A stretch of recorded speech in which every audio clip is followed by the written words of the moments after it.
My marriage was like my old Subaru. There were warning lights everywhere, but I kept ignoring them, hoping they'd just go away. Alex Garrison, that's me, 41 years old, logistics manager at Henderson Warehouse, and apparently the last person in Chicago to realize his wife was screwing around. The first real warning came on a Tuesday night in October.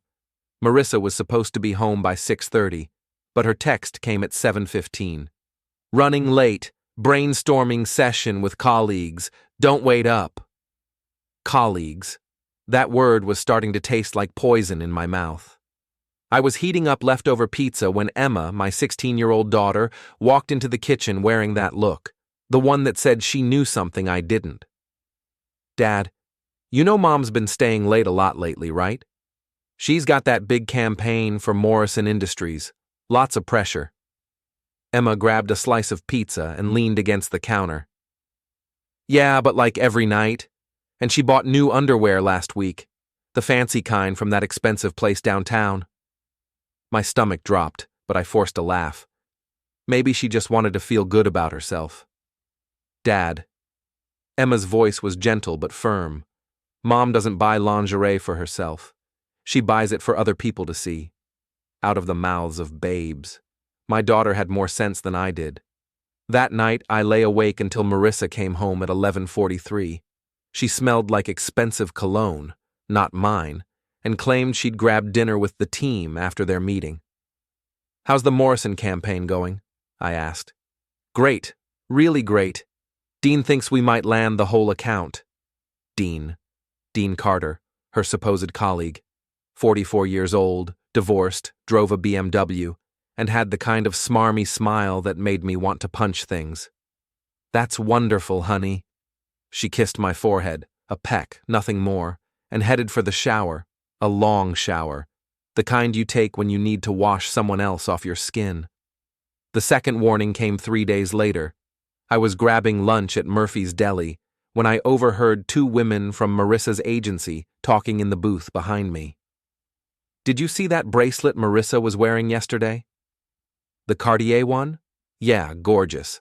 Must have cost $5,000 easy. Think Alex bought it for her? They both laughed. Actually laughed. Honey, Alex drives a 12-year-old Honda and shops at Target. That bracelet screams office romance. Dean's been awfully attentive lately. More than attentive. I saw them in the parking garage last week. Very cozy. I sat there, turkey sandwich turning to cardboard in my mouth, listening to strangers discuss my marriage like it was a soap opera. The worst part? They weren't wrong about the Honda. That evening, I complimented Marissa on her bracelet. New jewelry, it's beautiful. She barely looked up from her laptop. Oh, this old thing. I've had it forever. Forever. Right. I'd been married to this woman for 17 years, and I'd never seen that bracelet before in my life. The third warning came from Max, my 13-year-old son.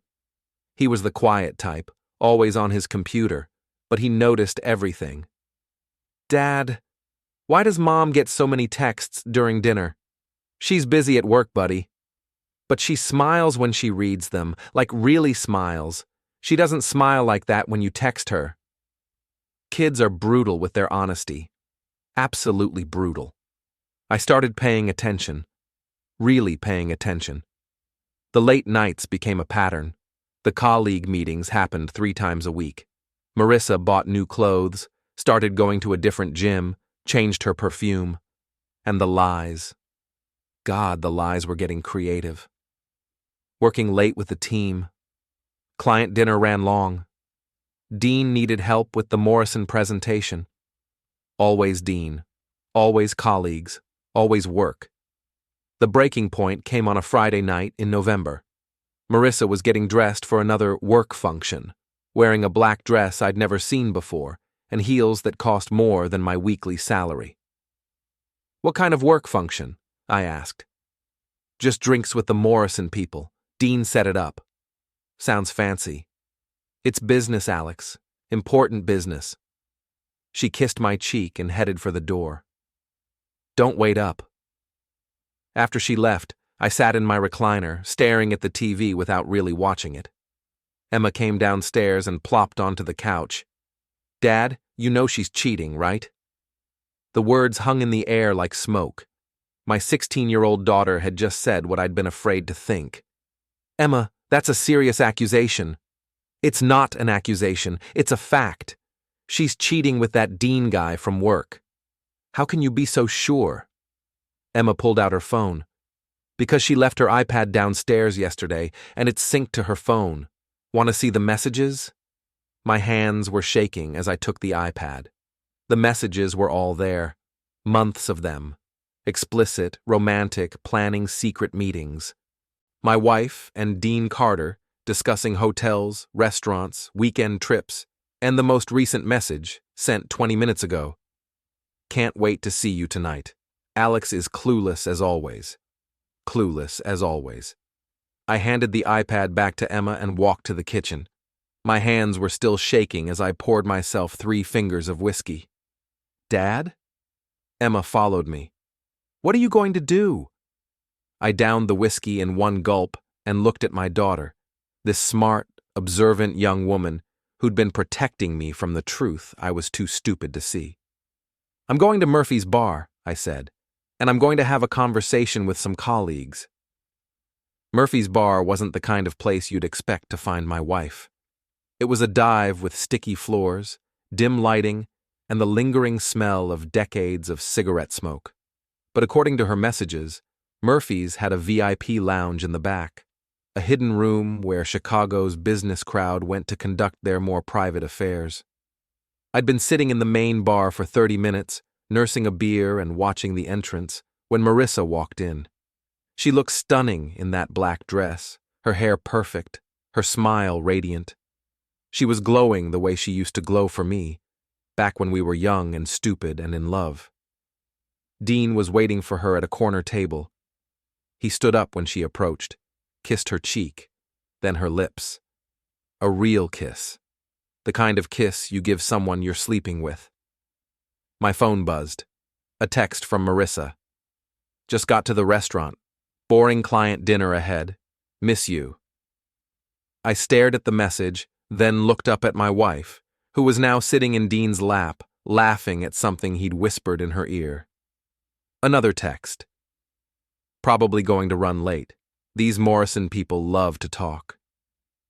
I watched Dean's hand slide up Marissa's thigh, watched her lean into him, watched her become someone I didn't recognize. My phone buzzed again. "Working hard but thinking of you." That's when something inside me snapped. I stood up, walked over to their table, and sat down in the empty chair across from them. Marissa's face went white. Dean looked confused, then annoyed. "Alex." Marissa's voice was barely a whisper. "What are you doing here?" I held up my phone, showing her latest text. "Funny thing about boring client dinners. They usually involve clients." Dean cleared his throat. "Look, buddy, I think there's been a misunderstanding." "No misunderstanding," I said, my voice surprisingly calm. "My wife told me she was having dinner with colleagues, and here she is, having dinner with a colleague. Although..." I looked around the bar. This doesn't look much like a restaurant. Marissa tried to slide away from Dean, but he kept his arm around her waist, possessive, like she belonged to him now. "Alex, let me explain." "Oh, please do. I'm dying to hear this explanation.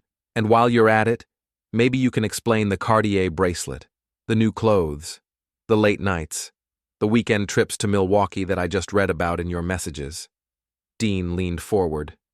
"You went through her phone?" "Actually, my daughter did. Turns out teenagers are pretty good at spotting liars." Marissa's face crumpled. "Emma knows?" "Emma's known for weeks. She's 16, not blind. Unlike her father, apparently." I pulled out my own phone and started typing. "Let me send you a text, honey. See if you can guess where I am."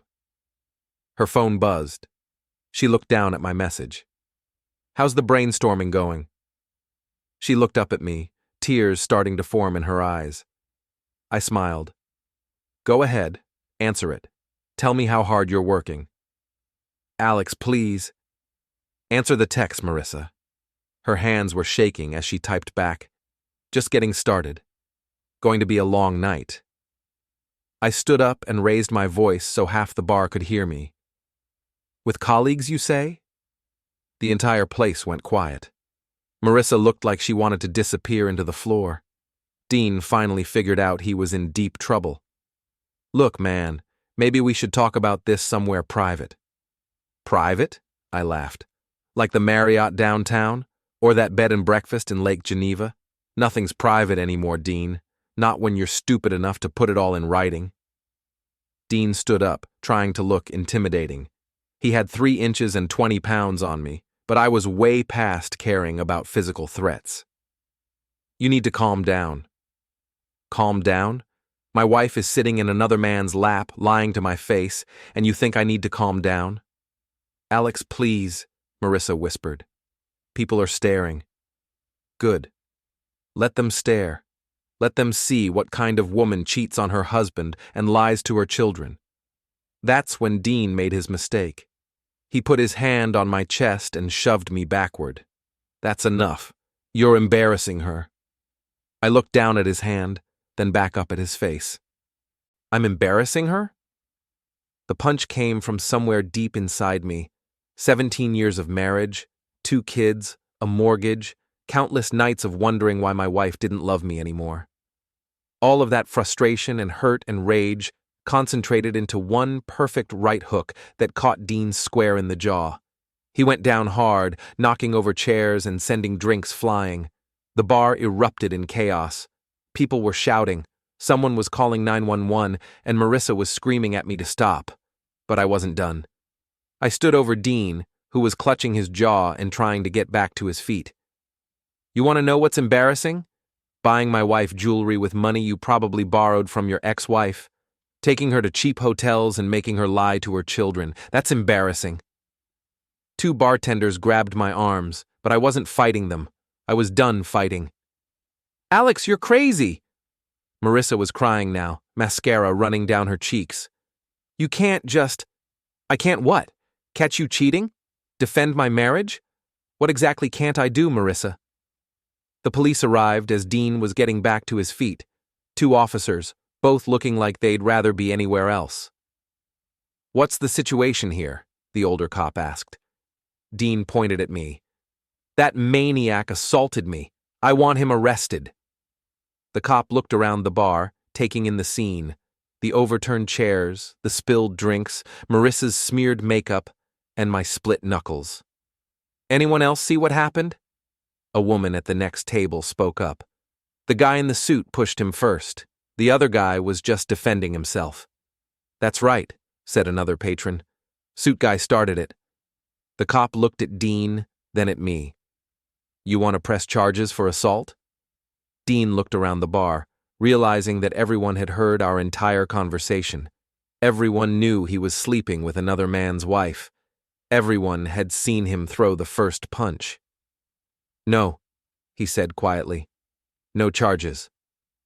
Good. Then I suggest you all find somewhere else to continue this conversation. As the cops left, I turned back to Marissa. She was still crying, still beautiful, still the woman I'd loved for half my life. I'm filing for divorce, I said.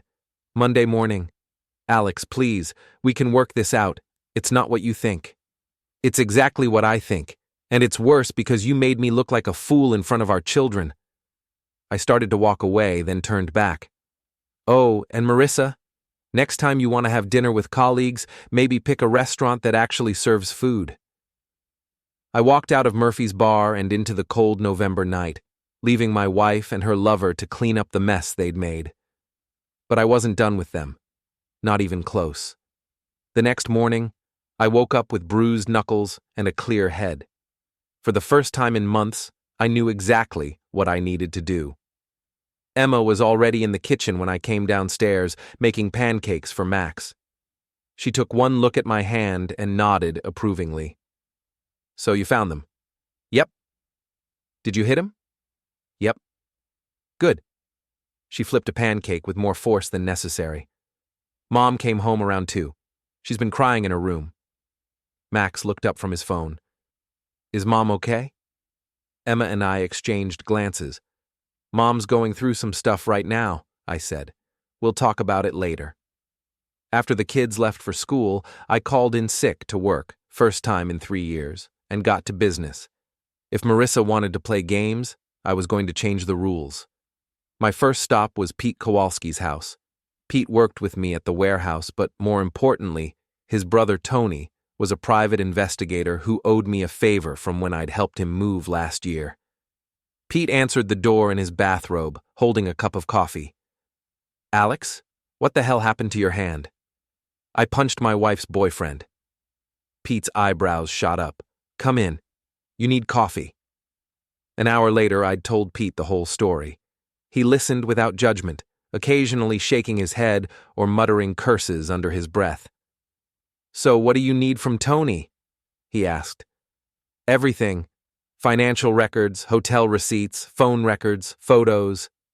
I want to know every lie she's told, every dollar she's spent, every time she's been with this guy. Pete picked up his phone. Tony, it's Pete. I've got a job for you. While Pete talked to his brother, I drove to my bank. Marissa and I had joint accounts, checking, savings, and a money market account we'd been building for the kids' college funds. Time to do some reorganizing. The bank manager, Mrs. Patterson, had handled our accounts for years. She knew both Marissa and me by name. Mr. Garrison, what can I do for you today? I need to make some changes to our accounts. My wife and I are getting divorced. Her face fell. Oh, I'm so sorry to hear that. It happens. But I want to protect my children's interests. Can we set up a trust fund for them using the money from our joint savings? Absolutely. That's actually very smart financial planning. 2 hours later, I'd moved $60,000, our entire savings, into an irrevocable trust for Emma and Max. Legally, Marissa couldn't touch it. The checking account, I left alone. For now. My next stop was Tony Kowalski's office. Tony looked like his brother Pete, but with better clothes and a suspicious nature that made him perfect for his job. Pete filled me in, he said, shaking my bruised hand. Sorry about your situation, but I gotta say, you picked the right guy to punch. Dean Carter's a real piece of work. You know him? Know of him. This isn't his first affair with a married woman. Guy's got a pattern. Targets wives who are feeling neglected, wines and dines them, then moves on when things get complicated. My stomach twisted. How many others? At least 3 that I know of. All ended the same way. Broken marriages, devastated families, and Carter just keeps climbing the corporate ladder. Tony opened a file cabinet and pulled out a folder. I already started pulling some information after Pete called. Your wife and Carter have been busy. He spread photos across his desk. Marissa and Dean at restaurants, hotels, walking hand in hand through Lincoln Park. The photos were dated, some going back 4 months. 4 months? I stared at the pictures. They've been doing this for 4 months? At least, probably longer, but they got sloppy about 4 months ago. Started being seen in public. There were credit card receipts too, expensive dinners, hotel rooms, jewelry purchases, and the amounts were staggering. Tony, how much money has she spent on this affair? He consulted his notes. Rough estimate, $15,000, maybe 20. $20,000. Money that should have gone to our kids' college funds, our mortgage, our future. Money she'd spent on another man while lying to my face every single day. I want everything, I said. Every receipt, every photo, every piece of evidence you can find. I want her destroyed in court. Tony nodded. I'll have a complete file by Wednesday. But Alex? You should know. Carter's married too. His wife has no idea. What's her name? Linda Carter. Nice woman, from what I hear. Teaches 3rd grade at Lincoln Elementary. I thought about Linda Carter going about her day, trusting her husband, having no idea he was screwing around with other people's wives. Get me her contact information too. You sure about that? Once you open that door, there's no closing it. The door's already open, Tony. I'm just making sure everyone gets to walk through it. That evening, I sat in my home office, staring at the photos Tony had given me. In every single picture, Marissa looked happy. Genuinely, radiantly happy, the way she used to look with me. Emma knocked on the door. "Dad, can I come in?" "Sure, sweetheart." She sat down across from my desk and saw the photos. Her face hardened. Wow, she really doesn't care who sees them, does she? Apparently not. "Are you okay?" It was such a simple question, but it hit me like a truck. Was I okay? My wife had been cheating for months, spending our money on another man, lying to our children, making me look like a fool in front of the entire city. "No," I said, "I'm not okay, but I'm going to be." Emma picked up one of the photos, Marissa and Dean kissing outside the Marriott downtown. "She looks different in these pictures." "Different how?" "Younger, I guess, like she's pretending to be someone else." That's exactly what she was doing. Pretending to be a single woman, free to do whatever she wanted, with no responsibilities and no consequences. Well, it was time for some consequences. "Emma, I need you to know that whatever happens next, I love you and Max more than anything in the world, and I'm going to make sure you're both taken care of." "What's going to happen next?" I gathered up the photos and put them back in the folder. "I'm going to remind your mother that actions have consequences." Sunday dinner at Marissa's parents' house was a monthly tradition I'd grown to dread. Harold and Patricia Whitmore lived in a massive colonial in Winnetka, the kind of house that screamed old money and older attitudes. They'd never liked me. I wasn't successful enough, rich enough, or sophisticated enough for their precious daughter. But this Sunday was going to be different. "Are you sure about this?" Emma asked as we pulled into the circular driveway. She and Max were both nervous, sensing something big was about to happen. "I'm sure." Marissa's car was already there, along with her sister Jennifer's BMW and her brother Michael's Mercedes. The whole family, just like I'd hoped. Marissa met us at the door. She'd been crying. Her eyes were red and puffy despite the makeup she'd used to try to hide it. We hadn't spoken since Friday night at the bar. "Alex, I wasn't sure you'd come. Wouldn't miss it. We need to have a family discussion." Harold Whitmore greeted me with his usual condescending smile. "Alex, how's the warehouse business?" "Booming, Harold. Thanks for asking." Patricia air-kissed my cheek. "You look tired, dear. Are you getting enough sleep?" "Not lately, no. But I expect to sleep much better after tonight." Dinner was the usual affair. Expensive wine, perfectly prepared food, and conversation about people and places I didn't care about. Jennifer talked about her husband's latest business deal.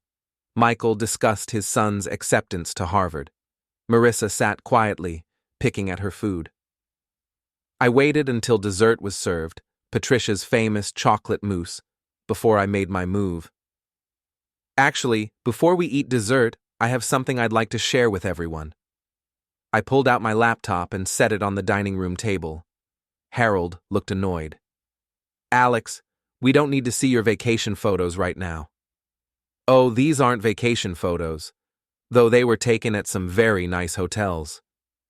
I opened the laptop and connected it to the large, flat-screen TV mounted on the wall, the same TV we'd used for countless family gatherings, birthday parties, and holiday celebrations. "What are you doing?" Marissa's voice was barely a whisper. "Sharing some recent family photos." The first image appeared on the screen, Marissa and Dean kissing outside the Marriott downtown. The entire family went silent. "Alex, stop." Marissa stood up, reaching for the laptop. "Sit down, Marissa. Everyone should see what you've been up to." I clicked to the next photo, Marissa and Dean at dinner at Gibson's, one of Chicago's most expensive steakhouses.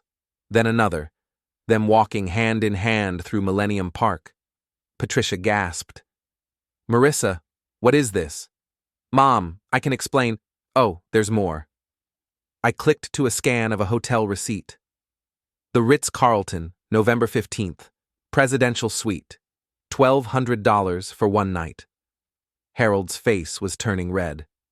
Marissa Elizabeth Whitmore, what the hell is going on here? It's Garrison, Harold. She's been married to me for 17 years, remember? I clicked to the next image. A credit card statement highlighting dozens of charges at expensive restaurants, hotels, and jewelry stores. This is just from the last 2 months. $23,000 spent on her affair, money that should have gone to Emma and Max's college funds. Jennifer was staring at her sister in shock. Marissa, you're having an affair? It's not what you think. It's exactly what you think. I clicked to a printout of text messages. Here are some of her recent messages to Dean Carter, her colleague. Should I read them out loud, or would you prefer to read them yourselves?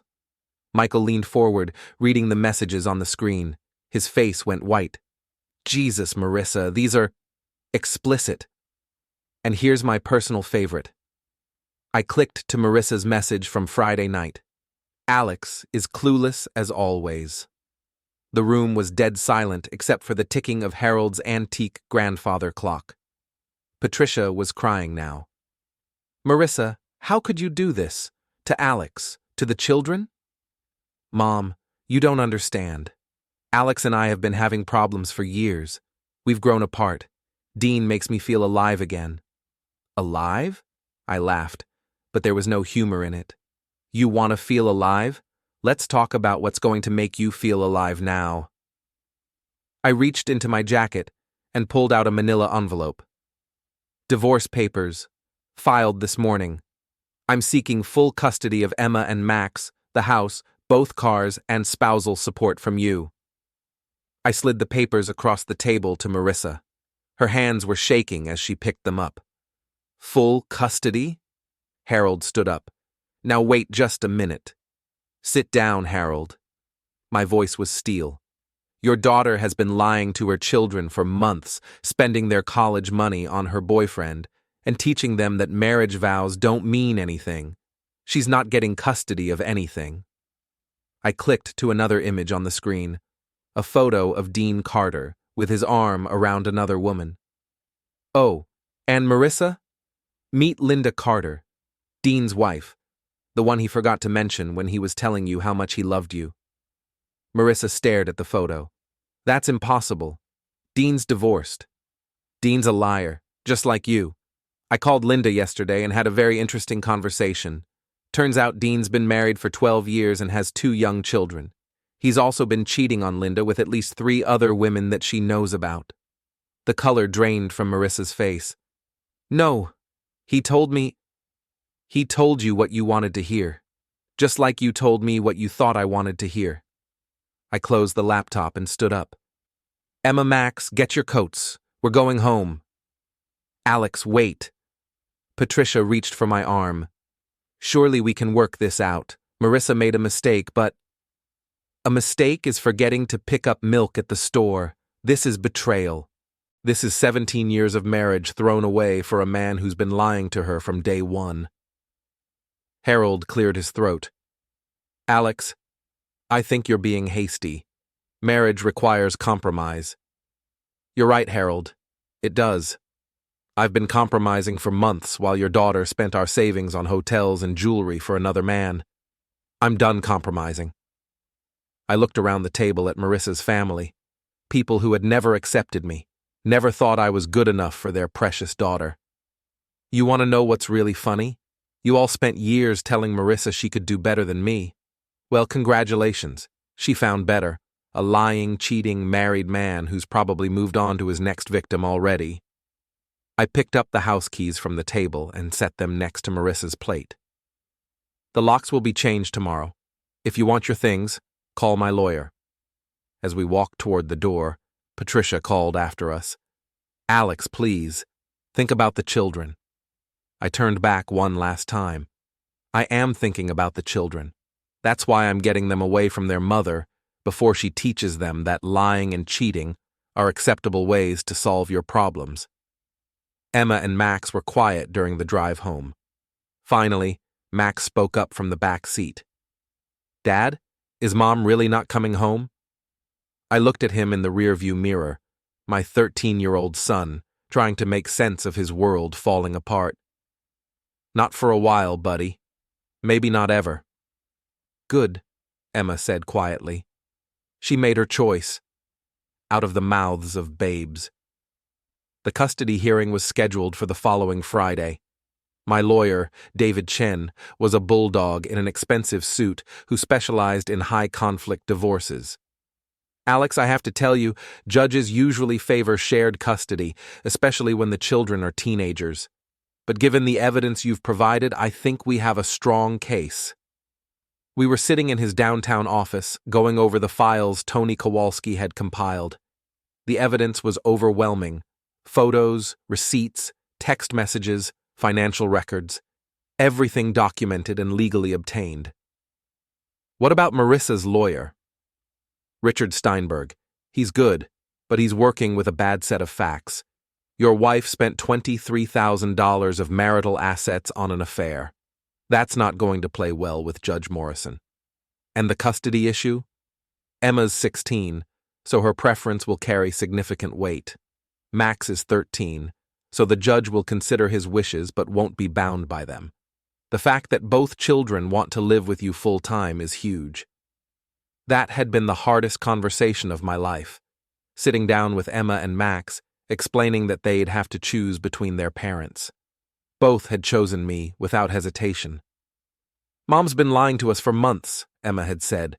How can we trust her now? The hearing was held in a sterile courtroom that smelled like floor wax and broken dreams. Marissa sat at the defendant's table with Richard Steinberg, looking smaller than I'd ever seen her. She'd lost weight in the past week, and her usual confidence was nowhere to be found. Judge Morrison was a no-nonsense woman in her 50s who'd been handling family court for 20 years. She'd seen every sob story, every excuse, every attempt at manipulation. David presented our case methodically. The affair, documented with photos and receipts. The financial betrayal, proven with bank records and credit card statements. The lies told to the children, evidenced by text messages and testimony. Your Honor, David said, Mr. Garrison has been the stable, consistent parent throughout this marriage.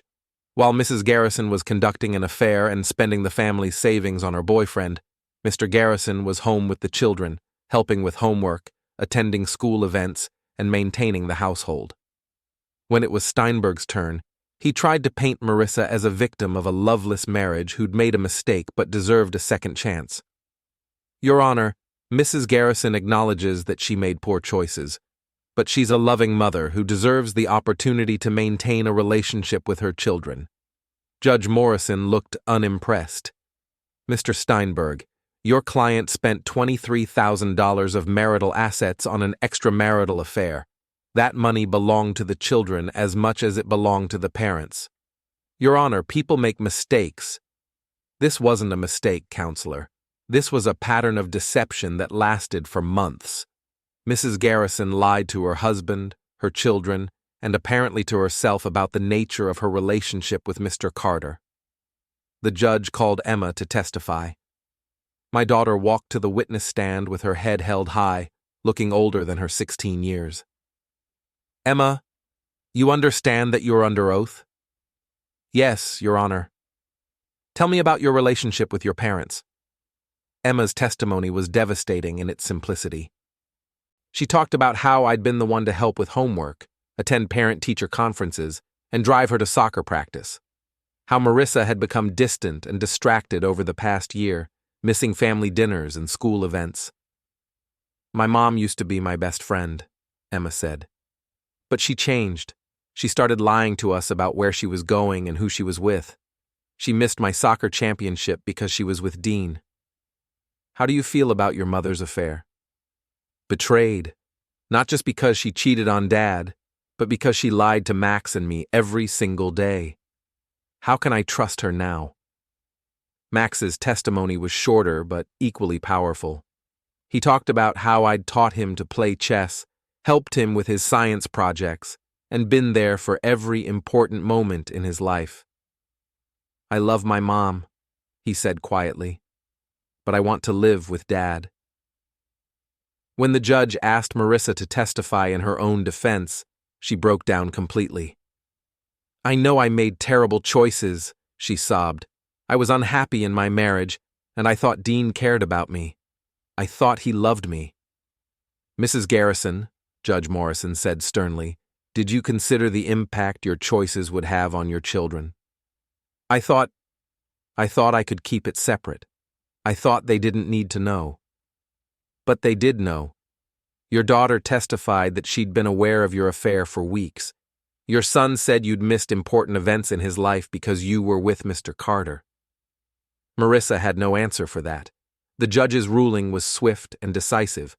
Full custody to me, with supervised visitation for Marissa. The house, both cars, and the majority of our assets would remain with me and the children. Marissa would be required to pay child support and reimburse the marital estate for the money she'd spent on her affair.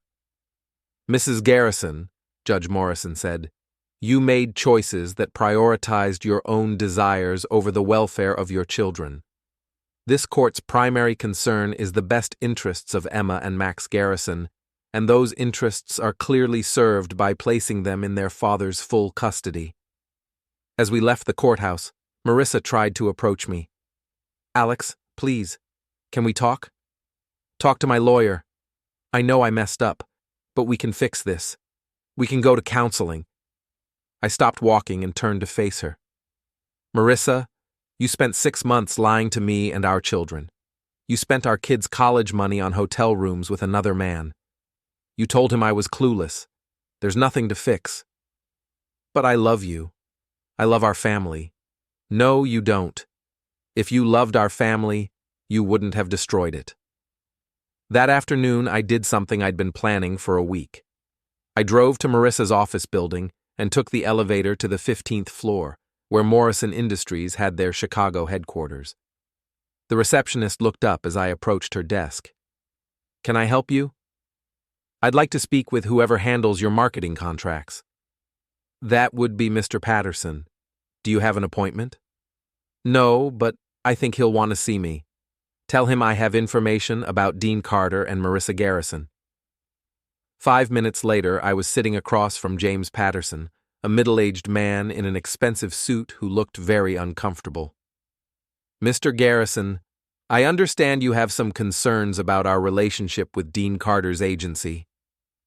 I opened my briefcase and pulled out a folder containing photos of Dean and Marissa at various hotels and restaurants. "Mr. Patterson, your company hired Dean Carter's agency to handle your marketing campaign, but I don't think you realized that Mr. Carter was using your account to conduct an affair with one of his employees." Patterson's face went pale as he looked through the photos. "These were taken during business hours?" "Some of them.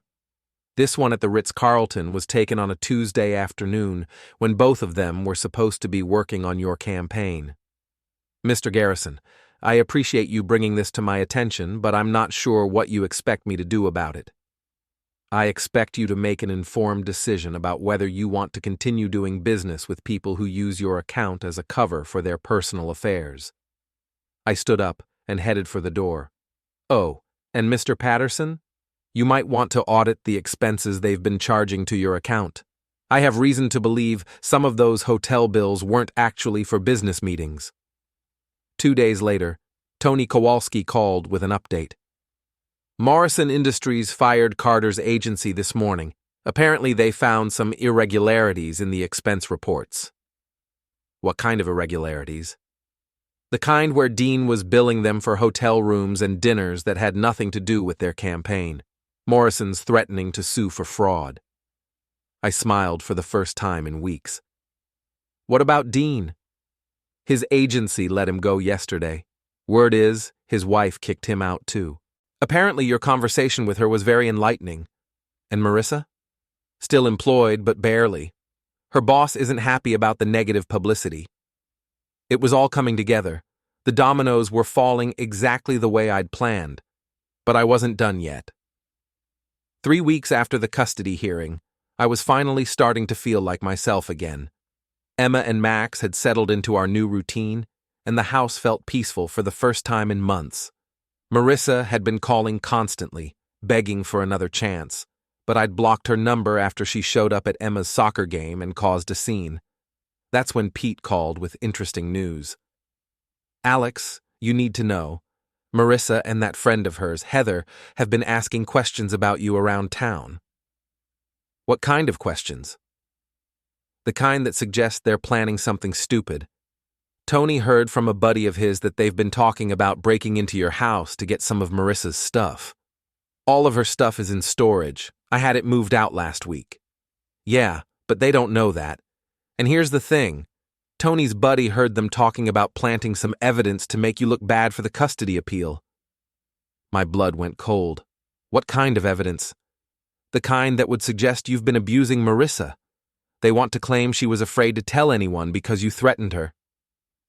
I sat down heavily in my kitchen chair. Even after everything she'd done, I hadn't expected Marissa to stoop to false accusations of abuse. "Pete, are you sure about this?"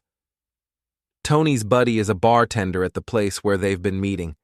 He's heard the whole plan. They're going to break in, plant some fake evidence, then call the police and claim you attacked Marissa when she came to get her things." "When?" "Tomorrow night. They think you'll be at Emma's soccer tournament." I thought for a moment. Emma's tournament had been canceled due to rain, but Marissa didn't know that. "Pete, tell Tony I need him to set up some surveillance equipment, and I need you to do me a favor. Whatever you need. I need you to help me turn the tables on them." The next evening, I was ready.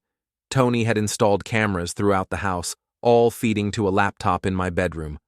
I'd also set up a live stream to my phone and Pete's phone, just in case.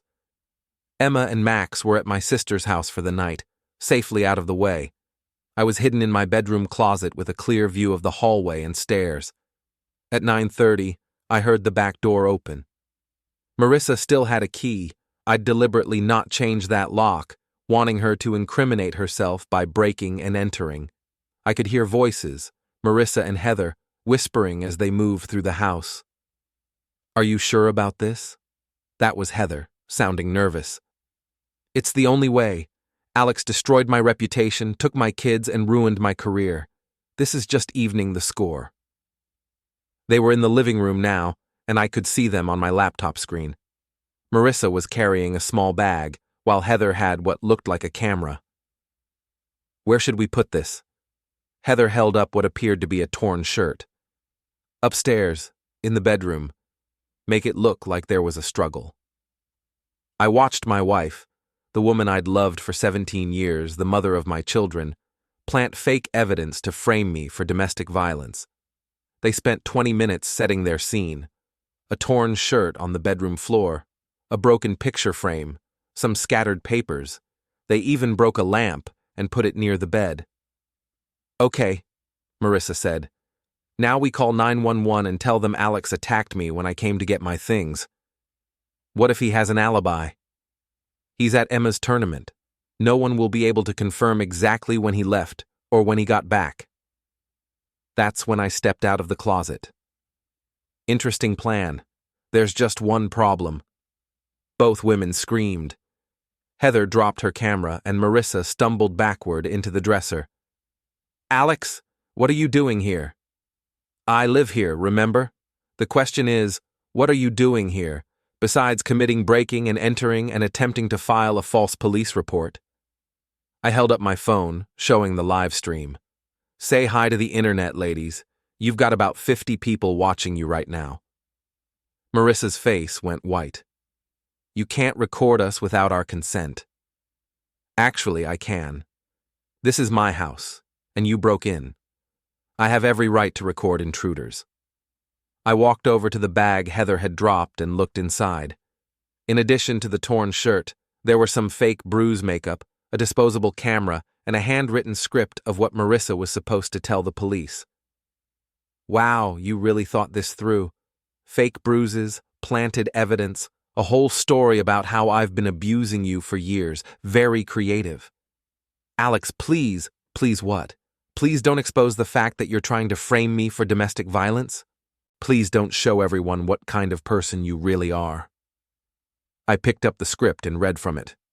"Officer, my husband has been hitting me for months, but I was too scared to report it. Tonight, when I came to get some of my things, he flew into a rage and attacked me." I looked up at Marissa. "Very dramatic. Did you write this yourself, or did Heather help?" Heather was crying now. "Marissa, you said he wouldn't be here. You said this would be easy."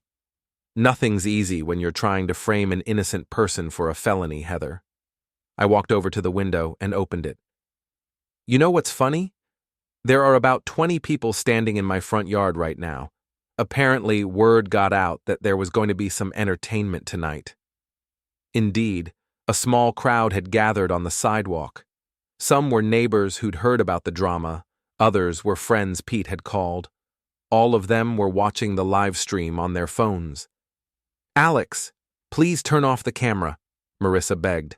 "I'll leave. I'll drop the custody appeal. Just please stop recording." "Stop recording? But we're just getting to the good part." I held up the fake bruise makeup. "Were you planning to put this on before or after you called the police?" I wasn't really going to go through with it. "Really? Because you brought props and a script and an accomplice. That suggests some serious premeditation." I walked over to the dresser and picked up the broken picture frame, a photo of our family from last Christmas when we were all still pretending to be happy. "You know what the saddest part of all this is, Marissa? I actually felt sorry for you after the divorce. I thought maybe you were just confused.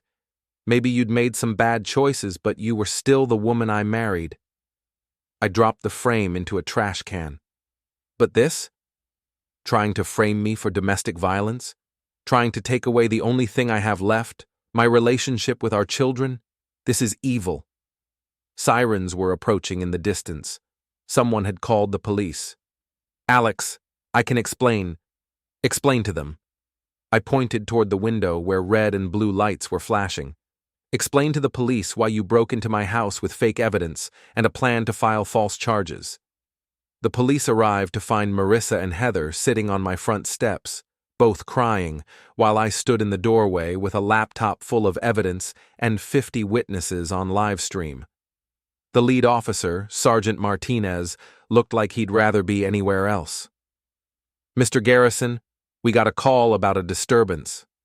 "No disturbance, Sergeant. Just a couple of trespassers who got caught trying to plant evidence." I showed him the laptop footage, the script, the fake evidence, and the live stream with its growing audience of viewers. "Mrs. Garrison," Sergeant Martinez said, "do you want to explain why you broke into this house?" "I just wanted to get some of my things." "With fake bruise makeup and a script for filing false police reports?" Marissa had no answer for that. "Ma'am, I'm going to have to place you under arrest for breaking and entering, attempted filing of a false police report, and conspiracy to commit fraud." As they handcuffed Marissa, she looked up at me one last time. "Alex, I'm sorry. I'm so sorry." I looked down at her. This woman who had been my wife, my partner, the mother of my children. This woman who had cheated on me, lied to our kids, spent our savings on another man, and then tried to frame me for domestic violence. "No, Marissa, you're not sorry. You're just sorry you got caught." The police car pulled away with Marissa and Heather in the back seat. The crowd on my lawn began to disperse, and I finally turned off the live stream. Pete walked up to me, shaking his head. "Alex, I've seen some crazy stuff in my time, but that was something else." "Yeah, well, it's over now." "Is it? What about the custody appeal?" I smiled for the first time in hours. I don't think Marissa's going to be in any position to appeal anything for a while. The next morning, Emma came home and found me making breakfast. "Dad, everyone at school is talking about what happened. The video's gone viral." "Great, just what we needed." Actually, it is what we needed. Now everyone knows what kind of person Mom really is. No one's going to believe anything she says ever again. My 16-year-old daughter was right. Marissa had destroyed whatever credibility she had left. The video of her planting fake evidence had been shared thousands of times. Her former friends were distancing themselves from her. Her family was embarrassed and angry. And Dean Carter? According to Tony's sources, he'd left Chicago entirely, moving back to his hometown in Ohio with his tail between his legs. It was over. Finally, completely over. That evening, I sat in my backyard with a beer, watching Emma and Max play with our dog. For the first time in months, I felt at peace. My phone buzzed with a text from an unknown number. I almost didn't read it, but curiosity got the better of me. Alex, this is Linda Carter. I wanted to thank you for opening my eyes about my husband. I'm filing for divorce, and I'm using your story as inspiration. Some people deserve exactly what they get. I deleted the message and put my phone away. Linda Carter was right. Some people do deserve exactly what they get. Marissa had made her choices. She'd chosen to cheat, to lie, to betray her family, and finally to try to frame me for a crime I didn't commit. And now she was facing the consequences of every single one of those choices.